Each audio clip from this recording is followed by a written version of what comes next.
মাস্টারমশাইয়ের বয়স তখন 30 হবে, আমি 16 ছুঁই ছুঁই কিশোরী। মাস্টারমশাই আমাকে বাংলা আর ইংরেজি পড়াতেন। আমাদের ছোট পুরনো বাড়ি, তাতে সামান্যই আসবাব। দেয়ালে সেই বাংলা বছরের শুরুতে পাওয়া ক্যালেন্ডার, পাখার হাওয়ায় সামান্য খসখস করে আওয়াজ হতো। মাস্টারমশাই যেদিন পড়াতে আসতেন, যাওয়ার সময় বলে যেতেন আবার পরের দিন কখন আসবেন।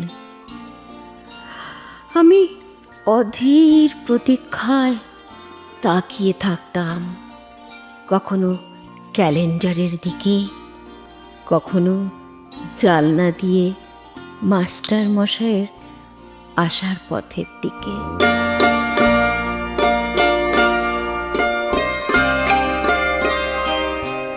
পড়াশোনার সময় পড়া শোনার চেয়েও আমি তন্ময় হয়ে তাকিয়ে থাকতাম তাঁর দিকে। মাস্টারমশাইয়ের সেই সৌম্য দর্শন, পরিসীমিত কথা, হাসি আমার মন ছুঁয়ে যেত। আমি যেন সব কাজের মধ্যেই তাকে কল্পনা করতে শুরু করলাম। বাবা বুঝেছিলেন। মাস্টারমশাই এলে বাবা বললেন, তাকে আর প্রয়োজন হবে না।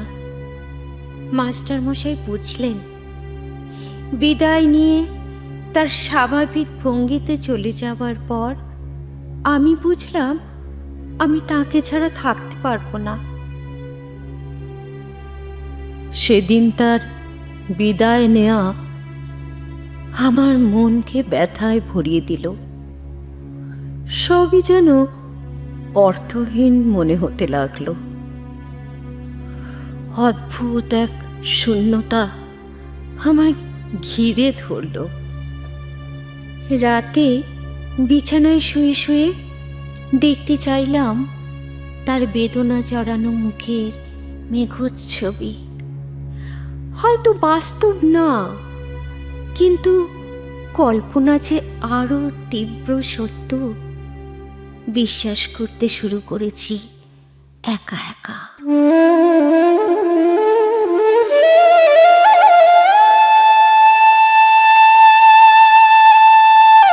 প্রকৃতির নিয়মে জীবনের অনেক অধ্যায় কেটে গেছে। এখন আমি ঘোর সংসারী। কত যে দায়িত্ব, সবার খেয়াল রাখা, ছেলে মেয়ের লেখাপড়া, সেলাই, রান্না, আরো কত কি। সংসারের কত চড়াই উতরাই, কত বোঝা পড়া, সবই ধাপে ধাপে এগিয়ে চলেছে নিয়মের গতিতে।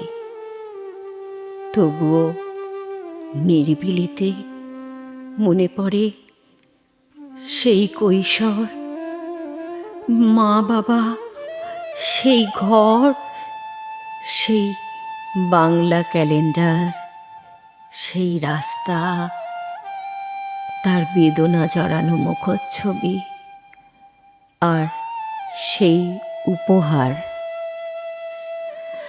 মাস্টারমশাই আমার জন্মদিনে একটি কলম উপহার দিয়েছিলেন।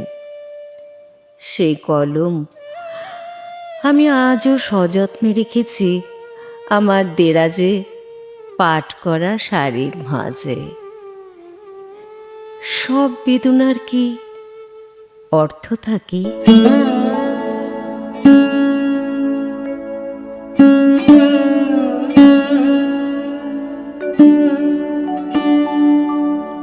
এই একা বিশ্বাসের ভার নিয়ে আমার অন্তর জগৎ সেই থেকে বয়ে চলেছে ভেতরে নদীর মতো, যাকে ফল্গু দ্বারা বলে মানুষজন।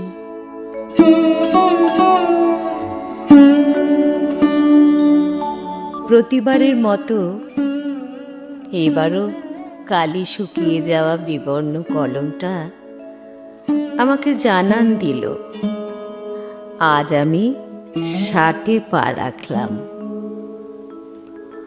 অনেক কথা ছিল, তাকে যদি বলতে পারতাম। তোমাদের সব জানাতে চাই না, তবুও আজ এই নক্ষত্রের রাতে একা তোমাদের একটু বললাম। আর পড়ে রইল অনেকখানি বাকি রাতগুলির জন্য, যখন আমার কোনো বাইরের সঙ্গ দরকার হয় না। কিছু কিছু কথা মনের আড়ালে বাঁচে, কিছু মিশে যায় আঁখিতে, কিছু মুখের ভাষায় থেকেও অগুন্তি থেকে যায় বাকিতে। কিছু পরিচয় সাময়িক, কিছু সামিল হয় জীবনে, কিছু চলে যায় আপন লহমায়, কিছু রয়ে যায় স্মরণে।